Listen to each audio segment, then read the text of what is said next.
Organic chemistry का सबसे ज़्यादा इंपॉर्टेंट पोर्शन होता है और बोर्ड एग्जाम में ना अराउंड 33 मार्क्स ऑर्गेनिक केमिस्ट्री से पूछे जाते हैं। और मैंने देखा है बहुत सारे जो स्टूडेंट्स हैं वो स्ट्रगल करते हैं ऑर्गेनिक केमिस्ट्री पढ़ने में। इस वीडियो में मैं आपको ना डिटेल में बताऊंगा कि कैसे हमें ऑर्गेनिक केमिस्ट्री पढ़नी है, किस तरह के जो क्वेश्चन है बोर्ड एग्जाम में पूछ सकते हैं। जैसे सैम्पल पेपर अभी आया था, रिलीज हुआ था सीबीएसई का, उसमें किस तरह के क्वेश्चंस आए थे, तो मैं आपको सारी चीज़ें डिटेल में बताऊंगा ताकि आप बोर्ड एग्जाम में पूरा ऑर्गेनिक केमिस्ट्री अच्छे से अटेम्प्ट कर पाओ और आपके ऑर्गेनिक केमिस्ट्री में पूरे मार्क्स आए। सबसे पहले हम बात करेंगे how to study organic chemistry. Suppose आपने ना ऑर्गेनिक केमिस्ट्री का कोई चैप्टर नहीं पढ़ा।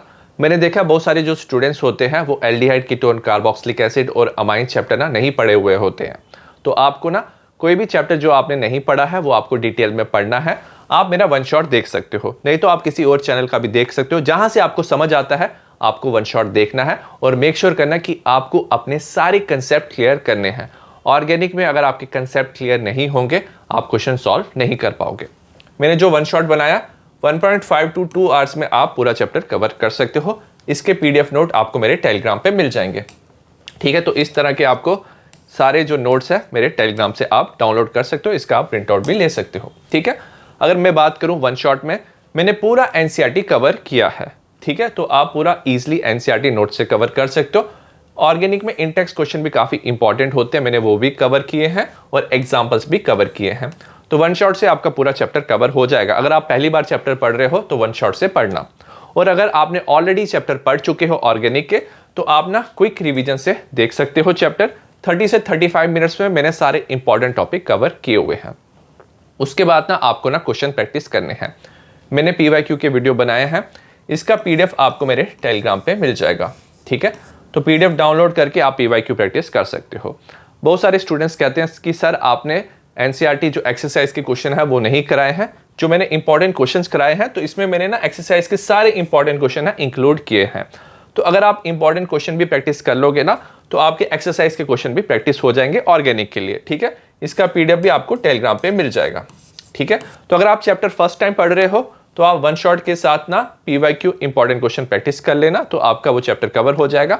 और अगर आप रिवाइज कर रहे हो तो आप रिवीजन वीडियो के साथ पीवाईक्यू इंपॉर्टेंट क्वेश्चन कर लेना, तो आपका चैप्टर अच्छे से रिवाइज हो जाएगा। नेक्स्ट हम बात करेंगे कि किस तरह के क्वेश्चन ना ऑर्गेनिक केमिस्ट्री में पूछे जाते हैं।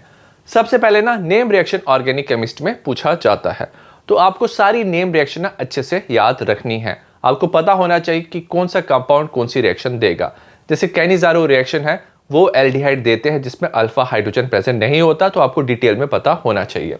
और मैंने ना साथ में ना एक प्लेलिस्ट बनाया हुआ है ऑर्गेनिक केमिस्ट्री का, जिसमें मैंने सारे टॉपिक ना सेपरेटली कवर किए हैं। नेम रिएक्शन, मैकेनिज्म, सारे जो एनसीईआरटी के हिसाब से है सारी चीजें इसमें कवर्ड मिलेंगी। Distinguish test, reason based question, conversion, acidic basic strength, identify ABC, physical properties, तो सारी चीजें आपको यहाँ पे मिल जाएंगी। ठीक है, तो नेम रिएक्शन में जैसे कॉल्ब्स रिएक्शन इंपॉर्टेंट है, Reimer Tiemann reaction, aldol condensation, Rosenmund reduction.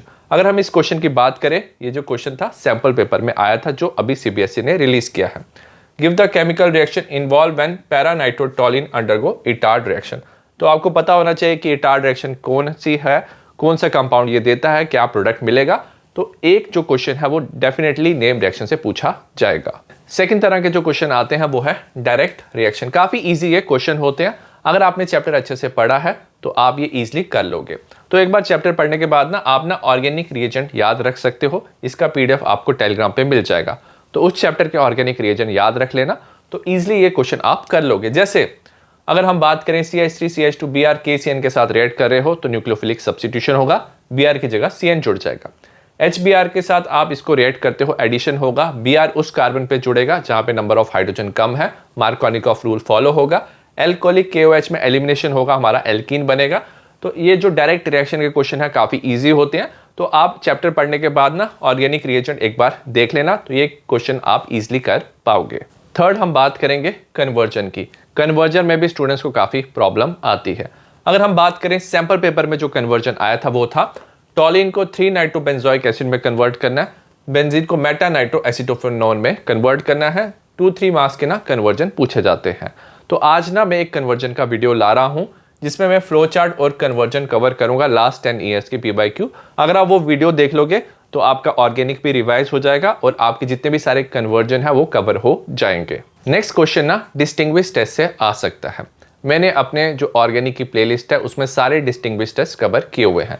जैसे अगर आप देखोगे ये जो सैम्पल पेपर में क्वेश्चन आया था, compound X does not undergo aldol condensation, तो यहाँ पे नेम रिएक्शन भी यूज हुआ है। However X with compound Y in presence of strong base हमें कंपाउंड दे रहा है। एक्स एंड वाई को आइडेंटिफाई करना है, केमिकल रिएक्शन शो करना है। Give one chemical test to distinguish between X and Y, तो आपको ना डिस्टिंग्विश टेस्ट के क्वेश्चन आ सकते हैं, ठीक है। तो इसमें आपको ना जब भी डिस्टिंग्विश टेस्ट देना होता है तो आपको ना डेफिनेटली इक्वेशन लिखना होता है। तो इक्वेशन अगर आप नहीं लिखोगे तो मार्क्स कटेंगे। तो डिस्टिंग्विश टेस्ट आपको सारे अच्छे से पढ़ने हैं। फिफ्थ क्वेश्चन ना मैकेनिज्म से आ सकता है। जैसे हम कुछ इंपॉर्टेंट मैकेनिज्म की बात करें, एल्कीन से एल्कोहल बनाना, एल्कोहल से एल्कीन, एल्कोहल से ईथर बनाना, SN1 SN2, तो यहाँ से बहुत सारे क्वेश्चन पूछ सकते हैं। तो आपको सारे मैकेनिज्म अच्छे से पढ़ने हैं, ठीक है। जैसे अगर हम सैंपल पेपर के क्वेश्चन की बात करें, various isomeric haloalkane with the general formula हमें दिया है, undergo hydrolysis, among them compound A is the most reactive through SN1 mechanism. तो हमें पता होना चाहिए जो SN1 मैकेनिज्म है उसमें जो टर्शियरी एल्काइल हैलाइड है वो सबसे ज्यादा क्या होगा, रिएक्टिव होगा।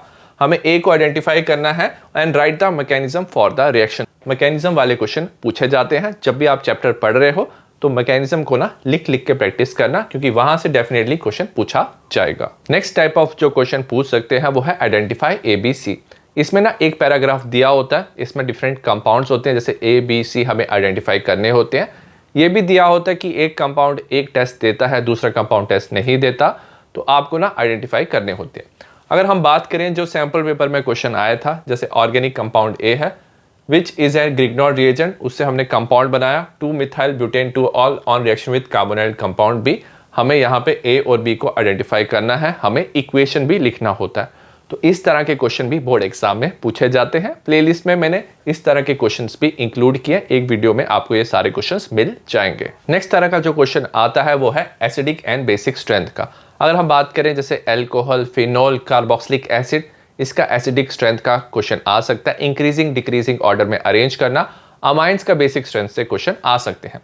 जैसे अगर हम बात करें जो क्वेश्चन आया था सैंपल पेपर में, alcohols are acidic but they are weak acid than water, arrange the various isomer of butanol in increasing order of their acidic nature, give a reason for the same. तो हमें reason भी बताना होता है। आपको increasing decreasing order में arrange करने वाले क्वेश्चन पूछे जाते हैं। तो इसका भी मैंने एक वीडियो बनाया है जिसमें मैंने ढेर सारे एसिडिक और बेसिक स्ट्रेंथ के क्वेश्चन कवर किए हुए हैं। नेक्स्ट क्वेश्चन जो पूछे जाते हैं वो है रीजन बेस्ड क्वेश्चन। मैंने लास्ट 10 ईयर्स के PYQ कवर किए हुए हैं वीडियो में, वहां से आप ये सारे देख सकते हो।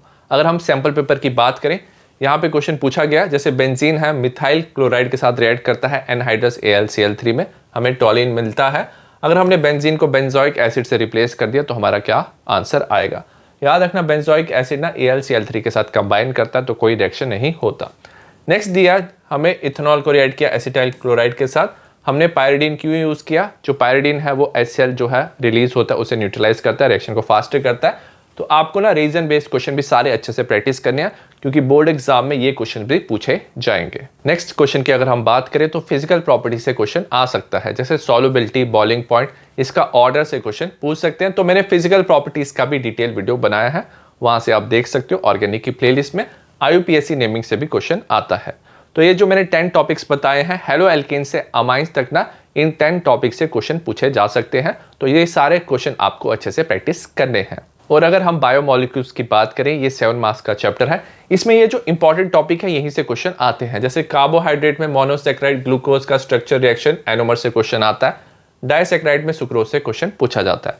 पॉलीसेक्राइड में स्टार्च के टाइप पूछे जाते हैं। सेलुलोज पूछा जाता है। ग्लाइकोजन प्रोटीन में alpha beta helix, fibrous globular protein denaturation से क्वेश्चन आता है। अमीनो एसिड में essential non essential peptide bond से क्वेश्चन आता है। अमीनो एसिड एम्फोटेरिक आयन बनाते हैं, ज्विटर आयन। ऑप्टिकली इनएक्टिव जो अमीनो एसिड है वो क्या होता है, ग्लाइसिन होता है। विटामिन के fat soluble, water soluble disease. Nucleic acid में न्यूक्लियोसाइड न्यूक्लियोटाइड क्या होता है, डीएनए आरएनए में कौन सी बेसिस प्रेजेंट होती है। तो बायोमोलिक्यूल्स में इन्हीं टॉपिक से क्वेश्चन पूछे जाते हैं। अगर हम बायोमोलिक्यूल्स के सैंपल पेपर के क्वेश्चन देखें तो वही PYQ रिपीट हुए हैं। जैसे 2 अमीनो एसिड दे दिया, हमें दोनों को पेप्टाइड बॉन्ड से जोड़ना है, ये डाइपेप्टाइड बनाएगा, ये क्वेश्चन आया है। जैसे कैरेटिन, इंसुलिन, मायोसिन को हमने डिफरेंशिएट करना है, ग्लोबुलर फाइब्रस प्रोटीन को हमें डिफरेंशिएट करना होता है। इसका कौन सा प्रोटीन का एग्जाम्पल है, इन दोनों को कैसे हम डिफरेंशिएट कर सकते हैं। तो बायोमोलिक्यूल्स में अगर आपने क्विक रिवीजन के साथ PYQ इंपॉर्टेंट क्वेश्चन प्रैक्टिस कर लिया तो आपका बायोमोलिक्यूल्स पूरा अच्छे से कवर हो जाएगा। आई होप आपको इस वीडियो में समझ आया हो कि किस तरह के क्वेश्चन बोर्ड एग्जाम में पूछ सकते हैं ऑर्गेनिक केमिस्ट्री में। तो अच्छे से ऑर्गेनिक केमिस्ट्री रिवाइज करना, जितने भी PYQ इंपॉर्टेंट क्वेश्चन है वो प्रैक्टिस कर लेना, तो डेफिनेटली आपका ऑर्गेनिक केमिस्ट्री अच्छे से कवर होगा और आपके बोर्ड एग्जाम में अच्छे मार्क्स आएंगे।